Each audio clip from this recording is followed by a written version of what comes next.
at one point we were selling 15 different courses, right, on different topics. And sometimes we'd run promos on, say, power up podcasting. And then we're kind of having a big month on the theme of podcasting. And then next month, the theme of affiliate marketing. And, oh, hey, we have a course related to that, right? And to some degree, like we still do that, right? And those themes are still relevant and we still teach those topics.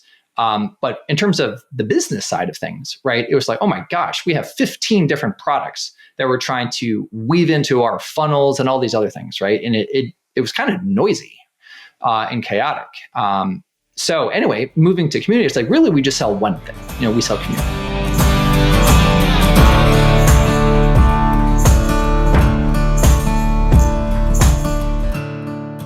You're listening to the 7-Figure Leap podcast. We're here to leverage rich relationships and smart strategies to take your business to the next level. Here's your host, Dustin Rieckman. All right, welcome back to the 7-Figure Leap podcast. I am joined by a very special guest today. It's someone that I had the opportunity to just randomly sit down with dinner at Craft and Commerce in Boise earlier this year, and knew the name, didn't actually know the face that well. And as I got to know Matt Garland, our special guest today, I realized not only is he involved in so many things in the creator economy and has so much knowledge, that he's really been instrumental into several of the brands that I care a ton about. And I think most importantly, he's a family guy, a good Midwestern dude like me. And I think he's very relatable, down to earth, and open to sharing. So Matt Garland, thanks so much for being here. I'm going to turn the mic over to you. Just let people know a little bit about you, and then we'll get a little bit into your backstory on your entrepreneurial journey. Awesome. Love that intro. Thanks for having me. Holy heck. I'm a father of two. So yeah, starting with sort of, family values and Midwestern vibes. I live in Columbus, Ohio. I'm not a Buckeye though. My wife is. I graduated from Penn State. We're house divided, especially on Saturdays during football season. But it's all good. It's all good. I've been an online entrepreneur for 14 or pushing 14 years. I came from corporate, actually, was in sort of a executive leadership fast track development program, one of those things, right out of my undergrad.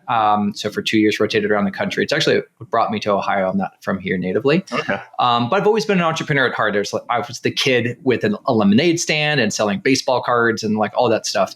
So, kind of just had that spirit this whole time, and then, had a wonderful corporate career. And I'm sure I'll even come back to that in terms of some stories later.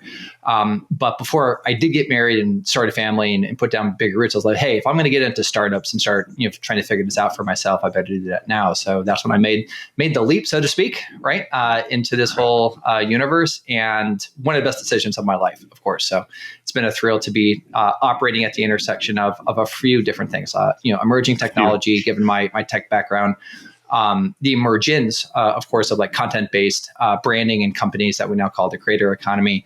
And I also have experience in direct-to-consumer e-commerce. So it's a kind of a fun intersection to have built a career at. That's awesome. Yeah. And I kind of chuckled when you said a few. So in preparation for today's, I really want to understand Matt's backstory a little better for my own use, so that we can really highlight for the audience. I think most of our audience, which I think would be true of a lot of the SPI audience, where you're most forward facing, to my knowledge, at least. A lot of us, are doing we have started our own solo company, right? We're our creator. We start with some specialized knowledge or some specialized skill, like marketing or technology or consulting or whatever. The way that you've scratched your entrepreneurial itch, to me, is quite a bit different, because I looked at your LinkedIn and I'm counting, and I'm like, he's 15 different companies that say --present, so advisor, investor. Obviously, some of these you have much more of an active role than others, but share a little bit, maybe some of the backstory of how you got involved in so many different aspects of what we now call the creator economy. And is that by design? Is that something that really fuels you? Does it drive you crazy? Because I've ran 3 different businesses at once a few different times in my career, and it's tough. So I really admire the fact that you've got 15 listed there. It's a lot, and it's a little bit, misleading in that, they all don't take up, half of my work week, sure, so to speak, right? It's a real privilege to be an advisor, and in some cases an angel investor into some of these companies. It's something that has been, an outgrowth of some of the success and projects, that have been a part of, to date.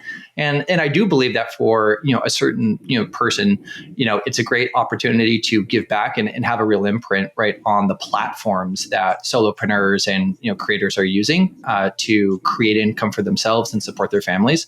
So even though it doesn't, in terms of hours per week, take up the most of my time at any given time, I'd say it's one of the things I'm just enjoying the most. But it wouldn't have been possible unless we kind of rewind the clock a little bit, and talk about maybe some origin stuff. Where when I did make that big jump out of corporate, a lot of success sometimes involves luck, right? So I got lucky, with timing. This was when Tim Ferriss dropped his first book and started to kind of blow people's heads apart with what's possible in terms of working for yourself. WordPress was just hitting the scene and starting to fundamentally change how content could be published online. And given my IT and systems and data background, that was super interesting and appealing. I was studying even in college, composition and in weird classes, essentially. So I was studying ancient history, the Greeks, the Romans, composition literature around the Arthurian legend, new media and where media was evolving from, because I liked storytelling and I'm a nerd in that way, Star Wars kid, the whole thing. definitely, Marvel and comics as well. So all to say, there was sort of this perfect effect, in the 2012 era, right? When, content publishing and democratization was happening. WordPress was happening, Amazon KDP, Kindle Direct Publishing burst onto the scene. So this just massive sort of transformation for anyone to be able to publish and share more easily was happening. So that kind of ticked almost all the boxes, right? It was tech and data, it was branding and storytelling, and then that entrepreneurial spirit really drove me to get in there. And one of my first then entrepreneurial startups was what we would now call today a creator studio. So it was a services company, an agency. Our kind of wedge in the market was actually self-publishing and working with authors on books, as a lot of even traditionally published authors that had built careers in that way were there's now the self-publishing route. How do I do that? I've typically worked with a publisher, but now I want to, for economic reasons and more creative freedoms, explore that new opportunity. So it was great timing for us. Yeah, that's awesome. When you were framing that, I was like, he's got to be talking about 2008, because I kind of came into the online marketing world 2008, 2009. My first online website, or my first website and my online business was 2009. And I know obviously we'll talk about Pat Flynn and Smart Passive Income. I kind of cut my teeth with Pat, and actually knew Pat early on. We collaborated on a project actually in the marriage space, which was where I entered this world. And it was that heyday of blogging. And like you were saying, it's people could, for the first time, had license to sort of express themselves online and actually create a business out of it.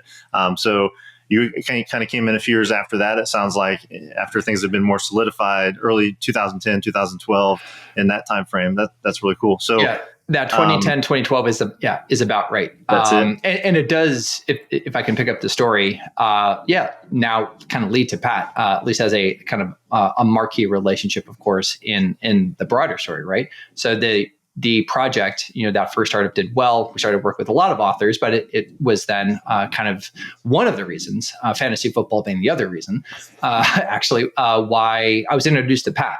So we worked together on his first self-published project, his memoir book, just hit it off, in terms of collaborating together, became fast friends. So then fast forwarding, in time towards the, 2018, we were immensely close. I was sort of a pseudo business partner to him already, with SPI. I certainly didn't create SPI or co-found the brand and the story and all the value. That was entirely Pat. But just thinking about now in that era of time, 2018, what was happening to, folks like Pat and others that had built up, notable platforms. On the business side, however, things were changing. Demand was changing in terms of how people wanted to learn and develop online. Courses had been in explosion kind of 2015, 2016. That's when we got into that with SPI. But this is still where we were supporting and helping SPI grow sort of in a services relationship. But come 18, for any number of reasons, not to necessarily drag the story out too far here, it was hey, we're better together than apart. And there was a bigger vision here. And actually community was a component of that. in a notable way. So we kind of made a baby company, so to speak, where we co-founded a new venture, and sort of the SPI assets got dumped in, my assets got dumped in. Still had obviously the same name, but we started to change the business model. Rather, I'd say fundamentally, under the scenes, moving from a DIY course-based business, to an entirely recurring revenue-based community membership business, with other component parts along the way. But that was the primary transformation. And that's what we've done, over now the last, 5-ish years, so to speak. Yeah, and that's actually a perfect segue, because that's really where I wanted to focus on today is for our audience, who are a lot of the creative solopreneurs, people, making that 7-figure leap, going from a full-time self-employed status up into building a real business, building a small team for the first time. And part of that, of course, is the offer. And of course, I remember the ebooks phase, all the way up into courses. And I feel like we're now very solidly into this world where a lot of the value add is in community. And so I think that you, Matt, personally, as well as SPI as an umbrella brand, have been at the forefront of that. I mean, you're talking 2018. I think a lot of people listening are like, yeah, communities, that's like 2023, like communities happen. And you're like, oh man, it's been 5 years in the making here. People are just finding out. I know you're an advisor to Circle, and that is a platform that we've used at 7-Figure Leap for our community. It's really been a game changer in the value that we can provide, as well as our business model and the offers that go with that. So I would love to dig in here a little bit about the evolution in the community, but really what I really want to focus on is why community, and what do we even mean by community in the creator economy? Like, why are you guys so bullish on community? Why have you changed the offer stack at SPI to really be, it seems 100% community based? And like, what's the value there that's so important in your eyes? Yeah. Two things that I would hope, and I believe it's true for us and hope for others, that they're kind of inseparable. One is value, right? That we believe, fully that to deliver and have as residents, the most value possible in the short term as well as for the long term, a community-based approach is going to be the right avenue for that. These days, at least, 2024, now, looking towards 2025 really rapidly, any form of one-time off, content in almost any form, especially the ephemeral videos that are now everywhere on TikTok and YouTube, right? Everything is shorter and faster and gone in almost an instant, right? And those are the extreme versions, but still, like the polar opposite of that is where there's the most value and honestly the most demand these days is, closer, largely sometimes smaller environments that are inoculated from the noise of just the online atmosphere kind of in general, especially social media, so that people can focus and not get distracted and meet other people and, participate in a shared learning journey. Right. And that's possible if you design it and execute it right, with community. So, that's that to me, I kind of all describe around value. But it does also harken to that second point, which is the economic potential for a business owner, right?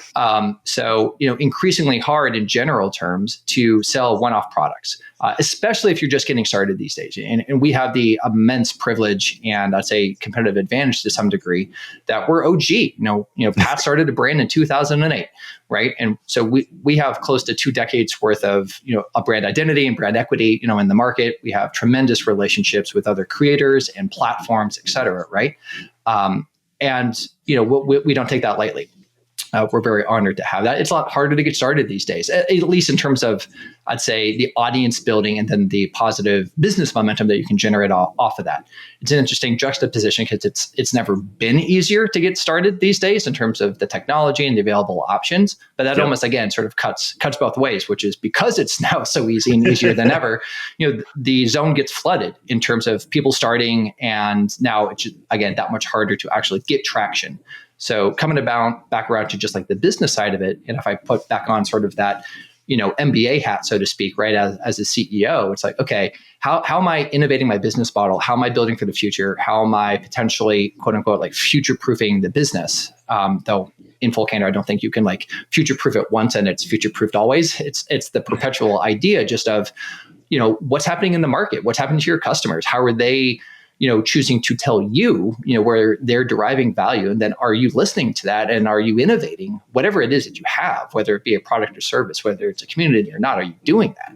And that's what I feel like we did. We did have aspects of community even in the early days at SPI, and like others that were maybe participating at a certain level at that time, most notably Facebook groups.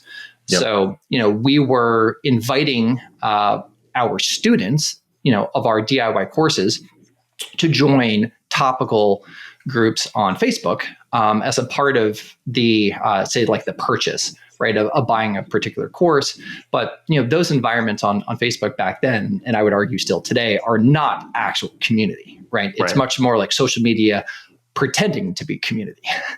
But we were trying, like we had that spirit always around community, like lowercase c, right, kind of built into the brand. But we wanted to, like, if you will, make it a capital case C community by way of like, what is the business model? What is our product?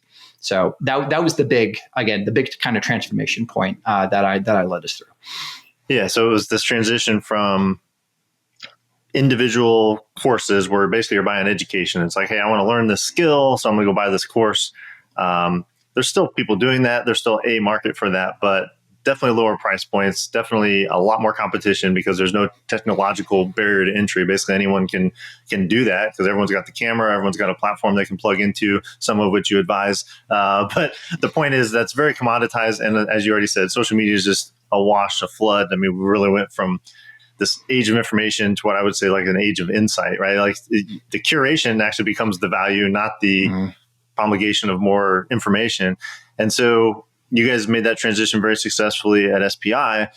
And so tell us now, like when we fast forward to today, SPI, we're going to talk a little bit about your own transition internally to the company, which is an announcement that came out very recently. But before we get to that, more like the offer stack. So tell us, maybe a couple of years ago, what the business did, not numbers, but like what was generating the revenue for SPI. And then you look at today, and now that you've really focused and doubled down on this idea of community with a capital C, what is the offer stack? Because I think that really is the sort of rubber meets the road of what you've actually done in response to this MBA level thinking that you guys have put together.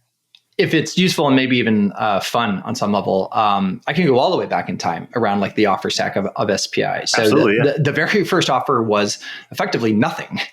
Pat created SPI, as a passion project, as a give back project. He was generating income for himself through niche websites that were different and sort of detached, if you will, from SPI. And if you know Pat's origin story, if you don't, by the way, like check it out. But like he wanted to give back, right? Just based on all that he had learned, falling into almost by accident, online business. So that was the birth of SPI. So there was no business model. There was no revenue coming in from SPI in sort of generation one, if you will, of the business model. Generation two was affiliate income, right? So affiliate marketing. And that came around because Pat was so successful building up SPI and building up its audience that web traffic was immense, right? Back in an era where, again, I guess now towards the current plus the future, like web traffic is a lot harder to generate through SEO and other things, because AI to some degree, notably, and other factors.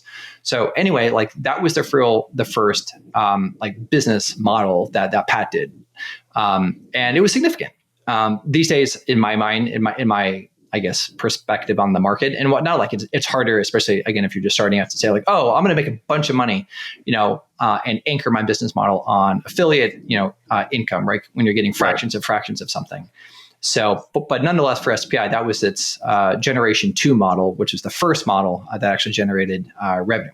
The third stage was DIY courses. And this is when there was an explosion because of the technology, and it got a lot easier. We sold on Teachable and got very close with Encore, the founder of Teachable. That company grew massively and then was sold massively. And then other platforms that are still, Teachable's around, Kajabi's very big, Thinkific, right? All these kind of major players. Yep. So that overtook, in terms of numbers, the affiliate income rather quickly when we really prioritized DIY learning, built courses, sold courses, in that way. And then now today, it's recurring revenue, our own recurring revenue, which is something I guess to punctuate, which is to, at least in, again, my experience and trying to emphasize, a sort of small business or solopreneur or very small team, right, that is operating off of, savings, right, to get started. We're not raising money like venture capital backed, startup companies. Right. Where we want to try to prioritize cash flow, right? At least in my mind, finance is a big part of my life and my background also. So anyway, so moving into that model in terms of the offer stack has helped a ton to create recurring revenue on our own terms, be able to have more predictability of that revenue. And there's another and maybe last notable point in all of this, especially moving away from selling DIY courses singularly to now selling community, is we've reduced choice and we've simplified the offer stack, right? At one point, we were selling 15 different courses, right, on different topics. And sometimes we'd run promos on, say, power up podcasting. And then we're kind of having a big month on the theme of podcasting. And then next month, the theme of affiliate marketing. And, oh, hey, we have a course related to that, right? And to some degree, we still do that, right? And those themes are still relevant and we still teach those topics. But in terms of the business side of things, right, it was like, oh my gosh, we have 15 different products that we're trying to weave into our funnels and all these other things, right? And it was kind of noisy and chaotic. So anyway, moving to community, it's really we just sell one thing. We sell community. A little more specifically, we have two offers. We have our pro community that you have to apply to get in. It's a more elevated offer. And not everyone gets in because there's an application. And then we have the kind of open access where all of our courses live today, which is called All Access Pass. So you can come into All Access Pass, you can get the full library of all 15, I think we're closer to 20 courses of big and sizes, big and small, right? You can still do that on demand. You can still jump into that if you want to. But then what we're really focused on are learning journeys and pathways. The term accelerator has been used in the market a ton. We use it also. So we call, our 6 to 8 week learning experiences accelerators. We run one at a time, and these are the more conventional maybe term for it in the market is a cohort-based course, right? Yep. We just call this accelerators. And that's all the details in the weeds. Zooming back out to the offer stack, it's hey, we offer community. It's the best and most experienced because we've been out there for 15 years, community for learning and development for early stage online entrepreneurs, beginners that are going from idea to income. Yep. That's simple. And the beauty of all that you said and the journey you went on is that last sentence, right? It's this is who we serve. And here's your basically one choice. Two, if you're more advanced, right? You have 2 tiers of community, but basically you have one core offer. And I love that. I wrote down, put a star by reduced choice. I think we, as business owners, so of course, as consumers, we're inundated with information and we value curation and we want to be told what to do next. But I think as consumers, that's true. But as business owners, the paradox of choice is very real too, right? You have way too many options of things you could sell, and you're always trying to launch the new thing, versus really being able to focus on one core offer, or maybe a couple as you get a little more mature. And so, yeah, I've experienced that. So back in my marriage days when I first met Pat with that business, it was every month was a new workshop with a new expert on a new topic, right? And that worked. And we had a membership site, back in the day that sort of worked. But I would say fast forwarding to 7-Figure Leap, it's very analogous actually to what you guys have built with SPI. Now we're a little more upmarket because I have a smaller audience and I'm serving a more advanced base, I guess, a more advanced topic, but we do a 90-day accelerator, the Podcast Profits Accelerator. And then if you want to continue on with the more advanced track, you basically graduate out of that into the 7-Figure Leap Mastermind. And that's for the, advanced business building, sort of the infinite problem. But very simple, right? People know, Dustin, you can do his accelerator or not. And then if you like that and you love the mastermind and you love the experience that provides you and the value you get, you can continue on or not. And so it makes it very easy for me to market, makes it easy for me to describe what I do when someone shakes my hand at a conference. And for the consumer, it's yeah, I do want that, or I don't want that. And it gets out of this, well, I have 15 choices. Which one do I start with? And I think there's a lot of value for the consumer and for the business owner in that simplicity of choice. So I love that you highlighted that. I teased it a little bit, but there was a change, and you've been the CEO of SPI for several years now. I would say to your credit, a little bit behind the scenes, like a little bit like I know who Matt Garland was. I know the title and the name. Felt like everyone would know, Pat Flynn. And so you've done a really masterful job, I feel like, of adding insane value to all these companies you're involved with without needing the spotlight or without needing that big like personal brand.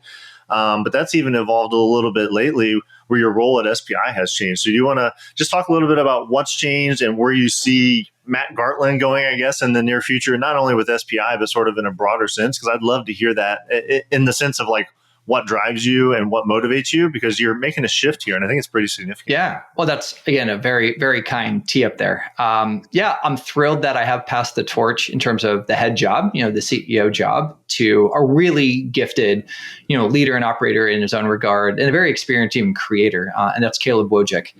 He's been a close friend of mine for a while, as Pat also. He was on a short list of folks that we kind of screened for as a part of a really deliberate succession planning process. Not to get all like nerdy and wonky about that stuff, but the point of reference there is just like, this wasn't rushed. This was very deliberate. And the process actually started in January. Pat and I aligning on this. It was my idea and my call, and I'll tell that part of the story in just a moment. But to give Caleb credit, again, just for another moment, he emerged as the front runner through this process. He had, certain relationships with our team members, or some of them, right? Just because he's been such a friend of SPI for so long. So that was an added boost, for him. Because when you get into team building, and not everyone does, but, in terms of your audience being a bit more advanced in their career, and they might, have teams to start building teams, that level of like being a culture keeper, with your team and embodying those characteristics and behavior patterns. And just, it ultimately trust, I guess at the end of the day also was critical. So Caleb emerges that guy. We essentially went through a 9-month then process where then at the end of Q3, which was just a couple of weeks ago, we were able to publicly announce that, and he took over officially. He joined the team again per our plan and by design at the start of Q2 as sort of effectively like my number 2, right? To just get his feet inside the company, get him a little more inside access to the operation and where we're going. So that's that, and couldn't again be more excited and grateful that Caleb took on the job. I am moving into a more limited role, admittedly, but still very excited and grateful to be a part of SPI now as president. What that role means is it gives me more focus on strategic partnerships and essentially like playing almost an ambassador role within the market. Now, I was already doing that or attempting to, right? As CEO, a good CEO does. But it was one of the many hats you're trying to wear. Now you get to be more focused on that. Yeah. Right. And certainly Pat does too. So it's not like, relationship building is isolated to just me, but it gives me almost singular focus, in that way to, have conversations like this one, right? And build relationships with great people like you and others at Crop Plus Commerce to, and this even has a sort of an overlay with the advisory work, with tech companies, right? And look for partnership opportunities in many different sizes. I've done a lot of deal making, just another part of my background. And I think as a good business owner, especially for those that are, growing up and doing well and, their business is starting to take off, like you got to learn the ropes of deal making, like actual like contract negotiation, et cetera, right? And partnership forging. So that's where I get to have a focus. But because it's a more limited role, it then creates more time and space for me to do, some great work still in service of the broader idea, just in the marketplace that is outside the box of SPI, so to speak. Still care immensely. I've never slowed down. If anything, I care more than ever about small business and especially online, small business and solopreneurs in different market segments and not just say the creator economy. A great example are consumer packaged good startup founders, in the CPG industry. My good friend Jason Pfeiffer and I have partnered up with 3 CPG pros to create a new community that is elevated. It's more upmarket and it's focused on the needs and growing pains of CPG companies, called CPG Fast Track. That's also on Circle. That's also something of an accelerator. It's not for beginners. It is for established, CPG companies, but kind of fits into my larger purpose, kind of holistically. And this very much, includes SPI and this has been true for such a long time, which is like my ultimate, like, and this is deeply personal, motivation for me is to protect founders and operators from themselves, because it's hard, it's lonely, it's difficult. So many people these days are moving into solopreneurship in any market, whether it's creator and personal brand or CPG or coaching and consulting or any of these variants. They're moving into these space, not usually with a deep business background. They're moving into that because they have an addressable skill, or they have a lot of charisma and storytelling ability, and that's fantastic. Sometimes even like Pat, in his early days, he moved into it out of necessity, right? He lost his job. So all to say, like, as people get traction and grow, they're like, oh, crud, I don't really understand business, or I don't understand business well enough, and I don't understand finances and P&Ls and budgeting, and how do I build a team if that's ever right for the right person? How do I actually do business strategy? How do I develop my offers? All of these sorts of things that go into growing up as a business, such that the business is sustainable. I think we all know kind of the general national statistics, and they're remarkably consistent year over year, as reported by Forbes and Inc. and all the big boys in media, which is, that after 5 years, half of small businesses die, right? Like they're not around anymore, right? So like part of that mission statement for me in terms of, supporting and enabling and protecting, founders and entrepreneurs from themselves is that notion where, how can I plug myself into through partnerships, through other community groups, through other, forms of value delivery, right? That includes SPI, but now gives me an opportunity to like expand my surface area of impact. So that's kind of, that. And that's how it unites together kind of everything. And I'll kind of shut up after this. Sorry to ramble, but that's great. Like the advisory work, the work I'm now doing with Jason Pfeiffer. I've become good friends with Justin Welsh, another good example, just remarkably talented, very value-oriented guy, especially on LinkedIn. We're scheming some future stuff. Like it gives me an opportunity in space to kind of build out like a broader kind of ecosystem that still serves and supports SPI very much. I love that. So you're still in the middle of the playground with SPI, but you kind of got a little more room to hit some different apparatus and scratch some different itches in different industries, because obviously you have you're multi-passionate to an extreme. But I really love that you tied it back to your United kind of mission statement, and I actually share this, and that's this idea of protecting founders from themselves. I haven't used those words, but I love that. One of the things that's been articulated to me is the value of our mastermind. People in there have described it as an entrepreneurial emotional support system. It's like we need a place to be real. Like our spouses don't really get it. Our friends don't really get it who work in corporate. Like not only celebrate the wins, but talk about the struggles, bounce new ideas, get insights, get motivation, change your mindset.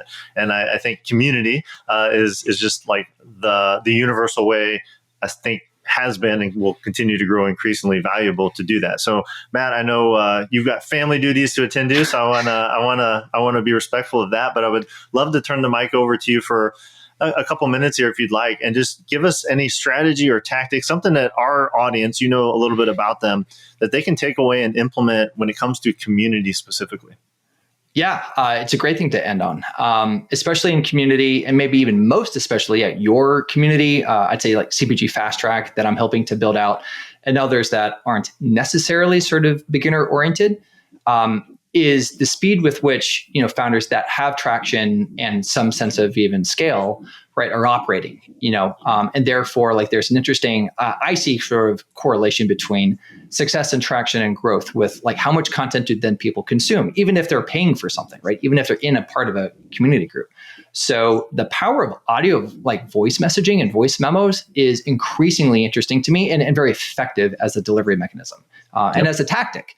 It's not necessarily like the big strategy, that kind of encapsulates everything, but rather, especially inside, say, my community programming at CPG Fast Track or potentially yours, right? Using audio messaging to kind of break through the noise, to be something that then your member or your audience member, your community member or audience member kind of prioritizes in terms of if they're going to consume something, what are they going to consume?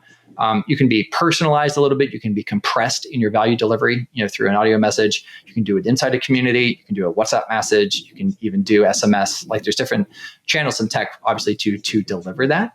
And I feel it's a way to just further kind of differentiate yourself in terms of who you are and what you're saying and what sort of help you're offering through a big transformation or a small one. Knock small blockers out, along the way, or deliver a very needed, boost of motivation, at the right moment. If you kind of sense that someone's maybe drifting in your programming, something like that, drop them a 1 to 2 minute audio message. It can make all the world. So I would encourage folks to at least begin to experiment with audio messaging in some small but tactically helpful ways inside whatever programming that you're offering. I love that. All of my all of my alumni and my members are gonna be like, he totally planned it, Matt, to come say that, because like I am all about that. So whether it's in Circle, awesome, and leave an audio, post, or a lot of times it's an audio DM, and then we use Voxer as well as a support channel. Yeah. That's the same thing. But yeah, SMS, and honestly, I use that a lot more in the sales process when someone's got some final questions.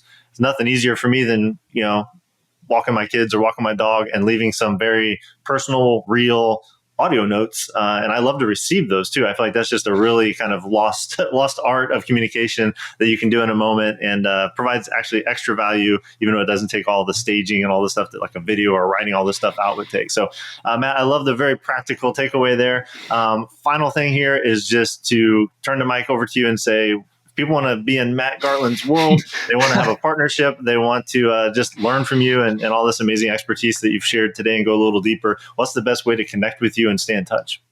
I appreciate that. And it's always a little bit weird with me. You said this earlier, like I don't have like the forward brand that a lot of these people do.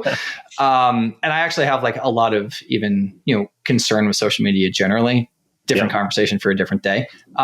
LinkedIn is, if I do anything, it's on LinkedIn. So yeah, that's probably the best place to connect with me. I'm not the guy that's publishing every day, at least not yet. I have a couple of friends like Justin and Jason that are kind of on my case to probably do more of that. I don't even have a personal website. Probably should do that as well. So I've always, loved kind of being the, a little bit of the, secret weapon behind the scenes for a lot of these folks. It's been a joy. You asked earlier, and I'm not intending to drift hopefully too far here at the end, but my motivation isn't to be like, the guy on stage, sort of thing. Just, doing the work, building out, with vision and programming, these businesses has been awesome. All to say, find me on LinkedIn, send me a direct message on LinkedIn. That's probably the best, very specific way to connect with me, and, would love to hear how I could possibly help. I love it. Yeah, maybe a quick audio note. They're limited.